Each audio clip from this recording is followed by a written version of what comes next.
नमस्कार जी, मध्य प्रदेश छत्तीसगढ़ देख रहे हैं आप। मैं हूं अवधेश कुमार। आपकी आवाज की शुरुआत करते हैं और आपकी आवाज में आज बात होगी आवास आवंटन और उसके बाद आरोपों के बिना पर आगाज हो चुकी आर पार की लड़ाई की। ये चर्चा इसलिए क्योंकि 2 दशक पुराने एक प्लॉट आवंटन के मामले में छत्तीसगढ़ कांग्रेस के प्रदेश अध्यक्ष भूपेश बघेल, उनकी मां और उनकी पत्नी के खिलाफ ईओडब्ल्यू में एफआईआर दर्ज की गई। अब इस पूरे मामले पर कांग्रेस आरोपों की कतार लेकर सरकार के खिलाफ खड़ी हो गई है। आरोप ये लग रहे हैं कि सरकार दबाव की सियासत के जरिए भूपेश बघेल का मुंह बंद करना चाहती है। अब सवाल यही है कि कांग्रेस प्रदेश अध्यक्ष दबाव की सियासत में फंस रहे हैं, उन्हें फंसाया जा रहा है, या फिर एक एफआईआर दर्ज होने के बाद कांग्रेस पॉलिटिकल माइलेज लेने की कोशिश कर रही है।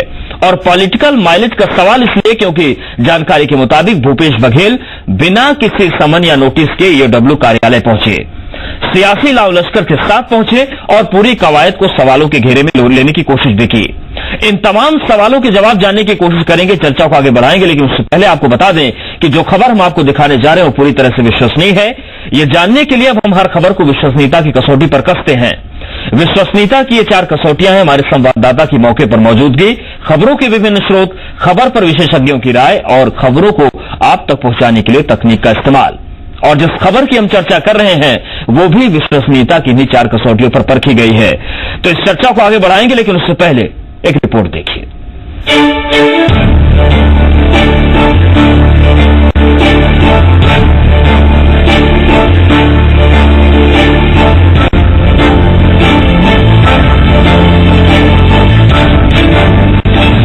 आवासीय प्लॉट आवंटन मामले में एफआईआर दर्ज होने के बाद भूपेश बघेल रायपुर की ईओडब्ल्यू ऑफिस बयान दर्ज करवाने पहुंचे थे, लेकिन इस पूरी कवायद के बीच छत्तीसगढ़ की सियासी बिसात पर एक नया बवाल शुरू हो गया है।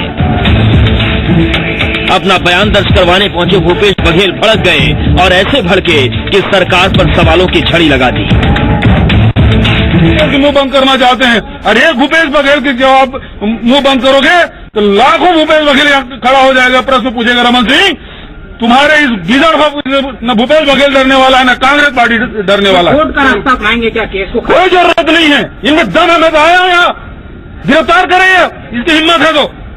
आपका बयान भी दिया जा रहा है, क्या कहा जा रहा है, क्यों ये बयान दर्ज किया जा रहा है? इनके पास कुछ भी नहीं है, केवल पुलिस है। पुलिस में फर्जी एफआईआर करके हमको डराना चाहते हैं, दबाना चाहते हैं। हम तो कहते हैं, हम तो बयान देना चाहते हैं, पूरे फाइल ले गए हैं, इनकी हिम्मत से गिरफ्तार करें। रमन सिंह हृदयहीन हो गए, किसी स्तर पे जा सकते हैं, जब जीरम घाटी करा सकते हैं, जब हमारे नेताओं को मरवा सकते हैं, तो हम माता और पत्नी के नाम से एफआईआर क्यों नहीं करा सकते? दरअसल ये पूरा मामला आवास आवंटन के मामले में भूपेश बघेल, उनकी पत्नी और उनकी मां के खिलाफ दर्ज एफआईआर का है। इस पूरे मामले पर कांग्रेस हमलावर हो गई है।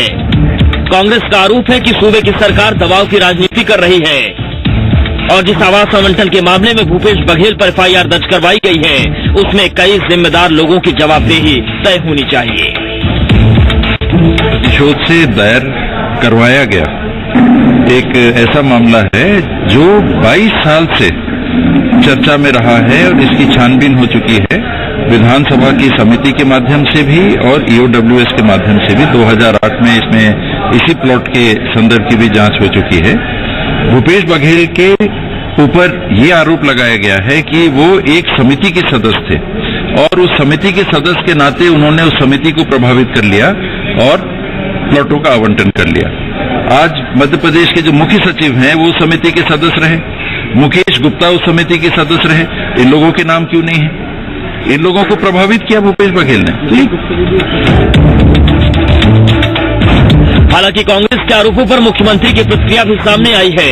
उन्होंने कहा कि न्यायिक प्रक्रिया पर कांग्रेस बेवजह हंगामा कर रही है। अरे भैया देखिए, न्यायालय का मामला में मैं न जज हूँ न मैं जुडिशरी का जानता हूँ। कानून की अपनी प्रक्रिया है, जो कानून में होगा होगा, उसमें काहे नहीं हाथ पर मारना है। वो तो प्रक्रिया में चल रहा है, चल गया, अब तो जांच करेंगे। जो तथ्य है उनको बता देना चाहिए। हम उसमें ये मैं नहीं कहता कि कौन गलत है कौन सही, कोई मैं न्यायाधीश नहीं हूँ, जज भी नहीं हूँ, मैं ये भी नहीं कहता। हमारे एक प्रोसेस स्टार्ट किया है, लोगों ने शिकायत की है, उसका निदान हो जाए। निदान होना सबके लिए अच्छा है ना, हमेशा के लिए जो भी बात है प्रमाणित हो जाएगा। छत्तीसगढ़ की सियासी फिजाएं कांग्रेस के तेवर से एक बार फिर से गर्म होने लगी हैं। लेकिन जो विवाद शुरू हुआ है वो दरअसल है क्या, वो आपको बताते हैं। भूपेश बघेल का घर भिलाई 3 के पदम नगर में है। मानसरोवर सोसाइटी का यह मकान करीब 21 साल पहले बनवाया गया था। मानसरोवर सोसाइटी में जिस वक्त जमीन का आवंटन किया गया उस वक्त भूपेश बघेल साडा के सदस्य थे। बघेल पर अपने प्रभाव का इस्तेमाल करते हुए गरीबों के हिस्से की जमीन लेने का आरोप लगा। आरोपों के मुताबिक 8,137 वर्ग फुट प्लॉट बघेल की पत्नी और मां के नाम पर आवंटित किया गया। मुक्तेश्वरी बघेल के नाम पर 4,068 वर्ग फुट और मां विंदेश्वरी पटेल के नाम पर 4,068 वर्ग फुट जमीन आवंटित की गई। आरोप के मुताबिक निम्न आय वर्ग, अनुसूचित जाति और अनुसूचित जनजाति के आरक्षित प्लॉट को गलत तरीके से डाइवर्ट किया गया। इस मामले में 30 जनवरी 2017 को पूर्व मंत्री विधान मिश्रा और विधायक आर.के. राय ने मुख्यमंत्री से शिकायत की। अब इस पूरे मामले में सियासत शुरू हो चुकी है। आवास के आवंटन की पेचीदगियों के बीच एक नए सियासी आंदोलन का आगाज हो चुका है। आरोप है, प्रत्यारोप है और आर पार की लड़ाई का ऐलान। इन सब के बीच सवाल बरकरार है और सवाल ये कि आवास आवंटन को लेकर शुरू हुई सियासत अब किस मोड़ पर जाएगी और सियासत में इसका क्या रंग दिखेगा। सुदीप त्रिपाठी, जी मीडिया, रायपुर। तो सवाल कई हैं और सियासी तौर पर इसके क्या मायने हैं। जो आरोप लग रहे हैं पक्ष और विपक्ष की तरफ से, उसको किस चश्मे से देखा जाए ये जानना बेहद जरूरी हो जाता है। हमारे साथ कुछ खास मेहमान जुड़ रहे हैं। भूपेश बघेल, प्रदेश अध्यक्ष छत्तीसगढ़ कांग्रेस, सच्चिदानंद उपासने, प्रवक्ता छत्तीसगढ़ बीजेपी, सुशील आनंद शुक्ला, नेता छत्तीसगढ़ कांग्रेस और आर.के. राय, विधायक और नेता छत्तीसगढ़ जनता कांग्रेस। जी, आप सभी मेहमानों का बहुत स्वागत है चर्चा में। भूपेश बघेल जी, सबसे पहले आपके पास ही आना चाहेंगे। जिस तरीके से पूरा मामला 2 दशक पुराना मामला सामने आया और आप आज ईओडब्ल्यू के कार्यालय में पहुंचे, आप अपनी पत्नी के साथ पहुंचे थे, अपनी मां को लेकर पहुंचे थे, आपने कहा था आपके पास सारे तथ्य थे, लेकिन आपसे बयान नहीं लिया गया। सबसे पहले आप जानना चाहेंगे आरोप क्या है, उस पर आपका पक्ष क्या है।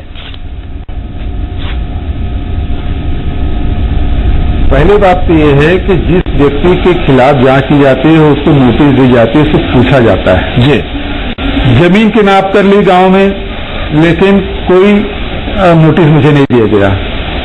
घर मकान के नाप कर लिए, मुझे कोई नोटिस नहीं दिया गया। जी, मुझसे पूछा नहीं गया। राज्य सरकार ने कलेक्टर को लिखा, कलेक्टर ने तीन सदस्यीय कमेटी बनाई, 3 सदस्यीय कमेटी ने कभी मुझसे पूछा नहीं। उन्होंने रिपोर्ट दिया, कलेक्टर के पास जांच के बिंदु थे, उन्होंने कोई जानकारी नहीं दी, उन्होंने राज्य सरकार को दिया, राज्य सरकार ने ईओडब्ल्यू को दे दिया।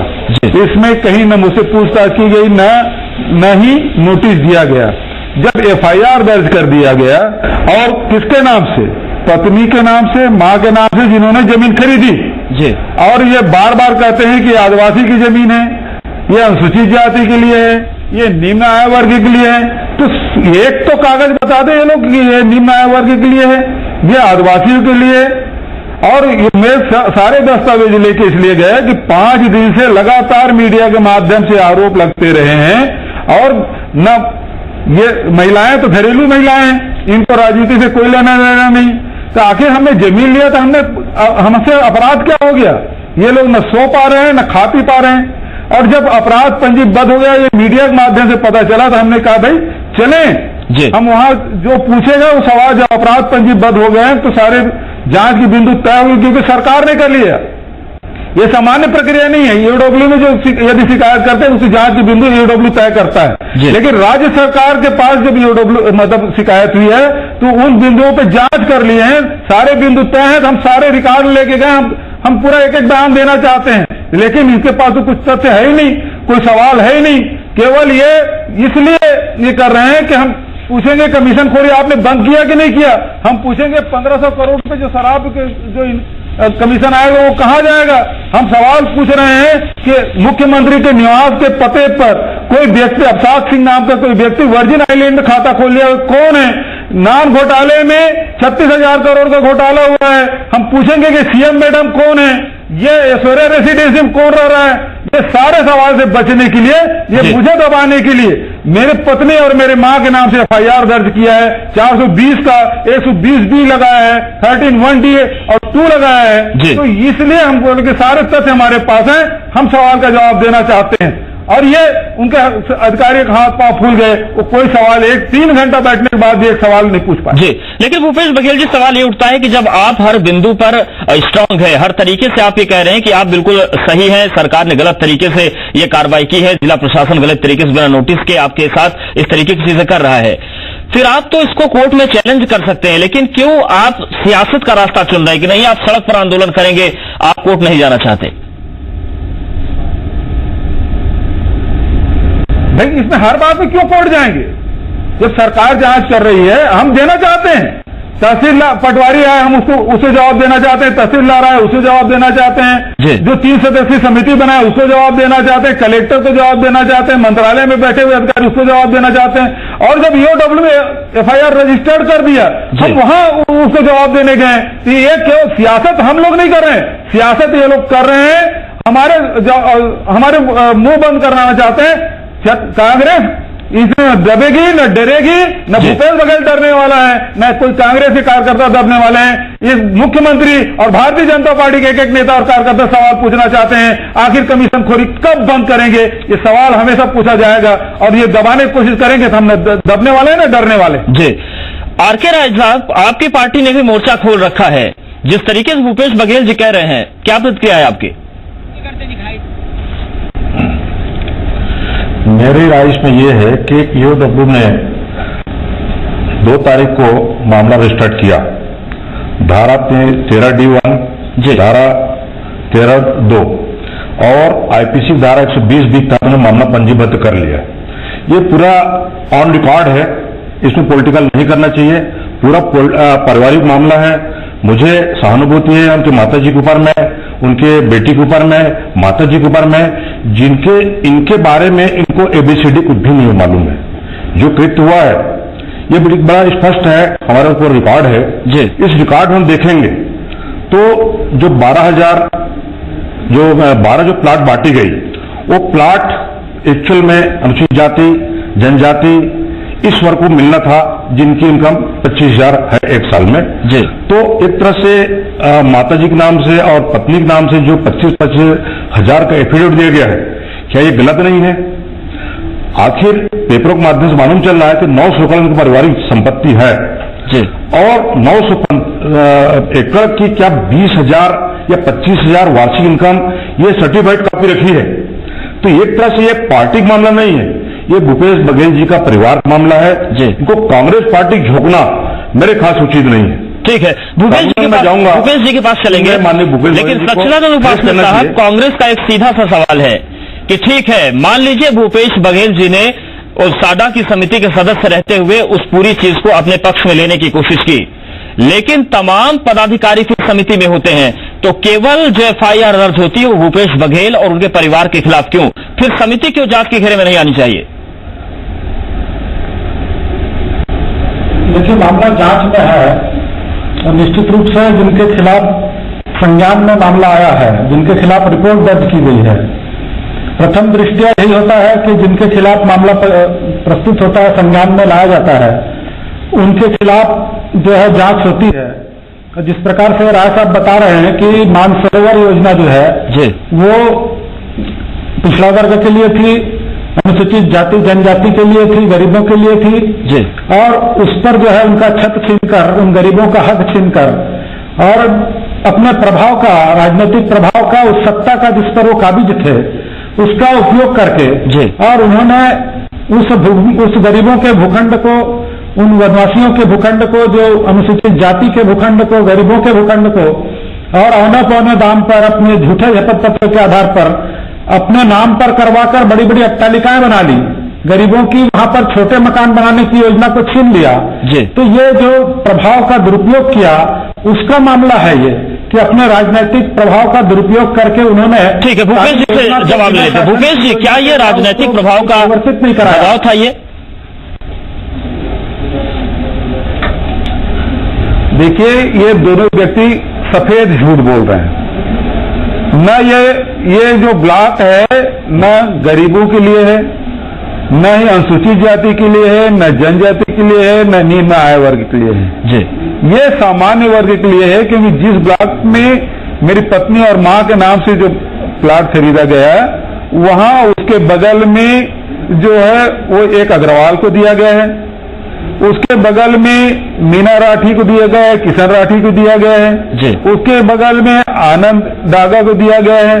तो ये जब एक ही ब्लॉक में जब सारे सामान्य वर्ग के लोगों को दिया गया है तो ये अनुसूचित जाति जनजाति के लिए कैसे हो सकता है? एक तो कॉलेज में प्रोफेसर है, एक व्यवसायी है, तो फिर निम्न आय वर्ग कहां से हो गया? तो ये झूठ बोलने की भारतीय जनता पार्टी के एक झूठ को 100 बार बोलो तो सच लगने लगता है। मुझे उपासना जी में कहना चाहता, मैं चुनौती दे रहा हूं, एक भी कागज दिखा दे निम्न आय वर्ग के लिए है, एक भी कागज दिखा दे अनुसूचित जाति जनजाति के लिए है। ये सफेद झूठ बोल रहे हैं और यही ये झूठ के आधार लेके चल रहे हैं। झूठ के आधार कभी टिकता नहीं और ये बार बार ये इस प्रकार से बात कर रहे हैं और झूठा आरोप लगा रहे हैं। जी आर के राय साहब, पूरा ऑन रिकॉर्ड है भूपेश जी, इसमें कोई संशय नहीं है। आपने जांच करा ली ना? योजना क्या है आपको समझ योजना है? आप उस समय विधायक थे, आपने किस योजना का तहत लिया? ये ऑन रिकॉर्ड है, कोई बने बुनाए कोई पॉलिटिकल मामला नहीं है, न जोगी जी का मामला है, न जोगी कांग्रेस से मैटर है, ये ऑन रिकॉर्ड मामला है। इसको फेस आपको करना चाहिए। अगर आपको ऐसा लगता है जिस दिन यूट्यूब में बोला है आप तो पूरा फौज पार्टी लेकर वहां पहुंच रहे हैं, ये कौन सा तरीका है? पुलिस में से नहीं होता। पुलिस में उस दिन जिनको आपको नोटिस देगा आप बयान दर्ज कराइए, इसको क्लियर कीजिए कि एक्चुअल मामला क्या है। अगर ऐसा कुछ है तो आप हाईकोर्ट रास्ता तो खुले है, आप केस पॉइंट में जाइए, वहां क्लियर कराइए। अगर हाईकोर्ट चाहेगी तो मामला केस कर देगी उठा के। इसमें आरोप और झूठ समय कोई मुद्दा ही नहीं बनता कहीं पर। झूठ तो आप बोल रहे हैं पूरे प्रदेश को, आपने पूरे पार्टी झोंक दिया। अरे झूठ तो आप बोल रहे हैं, रमन सिंह के इशारों पे पूरी पार्टी चल रही है आपकी। आपका सिर्फ एजेंडा आपका है। छत्तीसगढ़ जनता कांग्रेस भारतीय जनता पार्टी की भी पार्टी बन चुकी है। आप तो सिर्फ रमन सिंह को बचाव के लिए करते हैं। ये आपने कहा है तो बताइए कहां है? नान घोटाले में 5 बार सीएम मैडम का नाम आता है, क्यों उसके खिलाफ में आप आवाज नहीं उठाते हैं? आप षड्यंत्रपूर्वक सिर्फ कांग्रेस को बदनाम करने का ठेका लेकर रखी है, आप और आपकी पार्टी। आप नान घोटाले में 5 बार आता है, मैं सीएम मैडम का डायरी और डायरी को यहां पे लेकर आया हूं, प्रस्तुत कर रहा हूं, दिखा रहा हूं। 5 बार सीएम मैडम का नाम आता है। कहां जाती छत्तीसगढ़ जनता कांग्रेस? जिस अभिषेक सिंह का नाम पनामा पेपर लीक में आता है, उस पनामा पेपर लीक में वही एड्रेस आता है जहां जिस एड्रेस को रमन सिंह जी अपने चुनावी एफिडेविट में देते हैं, जिस एड्रेस को अभिषेक सिंह अपने चुनावी एड्रेस में देते हैं, वही नाम पनामा पेपर लीक में आता है। तब क्यों चुप रहते हैं आप और आपके नेता अजीत जोगी? कहां गए जब अगस्ता हेलीकॉप्टर घोटाले में रमन सिंह का नाम आता है? तब क्यों चुप रहते हैं आपके नेता? रमन सिंह जी की पुलिस नार्को टेस्ट कराती है इंदिरा प्रियदर्शी बैंक घोटाले के आरोपी की। ये उसकी सीडी है, इसमें साफ साफ बोलता है रमन सिंह जी ने 2 करोड़ रुपए लिया, उनके 6 मंत्रियों के ऊपर पैसा लेने का आरोप लगता है। तब क्यों चुप रहते हैं अजीत जोगी जी और आपकी पार्टी? ये सीधे भारतीय जनता पार्टी और अजीत जोगी की साजिश है छत्तीसगढ़ में कांग्रेस को बदनाम करने की, कांग्रेस के कार्यकर्ताओं की आवाज दबाने की। उपासने साहब, जिस तरीके से भूपेश जी बोल रहे हैं, जिस तरीके से सुशील आनंद शुक्ला जी कह रहे हैं, सीधा आरोप है कि दबाव की राजनीति कर रहे हैं। दबाव की राजनीति चल रही है क्या? लेकिन छत्तीसगढ़ के कांग्रेस का कार्यकर्ता दबने वाला नहीं है। ये हमने अंग्रेजों से लड़ा है तो आपकी क्या भटकाया जा रहा है? बिल्कुल भटकाया नहीं।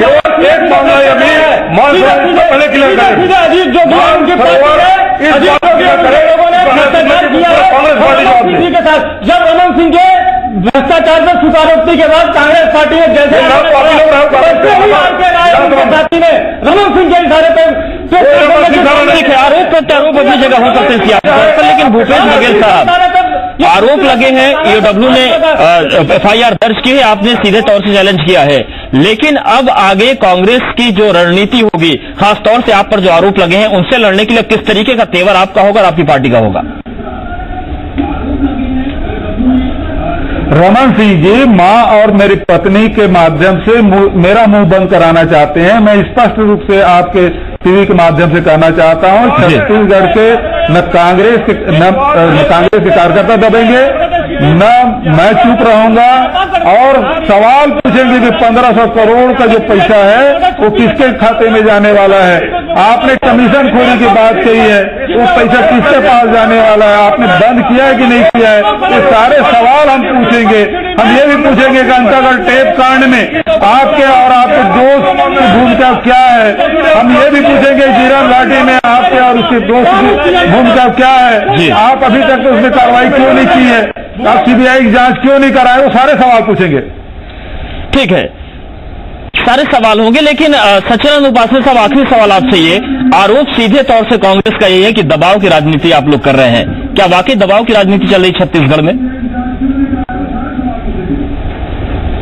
कोई दबाव की राजनीति नहीं है, पूरी तरह से एक न्यायिक प्रक्रिया है, एक संवैधानिक प्रक्रिया है। उस प्रक्रिया के अंतर्गत जो भी प्रकरण आता है उसके लिए जो एजेंसी बनी हुई है, और दबाव किस बात का है? दबाव तो आप डाल रहे हैं राजनीतिक, कि आप अपने आप को सत्य साबित करना चाहते हैं। आपने गलत काम किया है, उस गलत काम को फेस करें। इसी देश में इंदिरा गांधी पर भी आरोप लगा था, वो भी अदालती लड़ाई लड़कर बनी हुई थी, लेकिन विपक्ष को इस प्रकार से दबाने की कोशिश, मतलब आरोप अपनी जगह होते हैं, लेकिन उन सबके बीच सियासी तौर से मायने क्या निकले और सियासी तौर से जो तस्वीर निकलकर सामने आती है उसके बाद कई सवाल खड़े हो जाते हैं, और उन्हीं सवालों के जवाब जानने की हमने कोशिश की। आप सभी मेहमानों का बहुत शुक्रिया, हमारे साथ जुड़े और इस चर्चा में हिस्सा लिया। तो कुल मिलाकर भूपेश बघेल के इस मामले का कहना है कि जो कुछ भी हो रहा है वो सियासी दबाव जैसा है, और वो किसी भी सियासी दबाव के सामने झुकने का नाम नहीं लेंगे। लेकिन सवाल ये बड़ा हुआ है कि अगर न्याय की लड़ाई है तो फिर उसके पीछे सियासी प्रदर्शन की क्या जरूरत पड़ जाती है। फिलहाल आपकी आवाज में इतना है।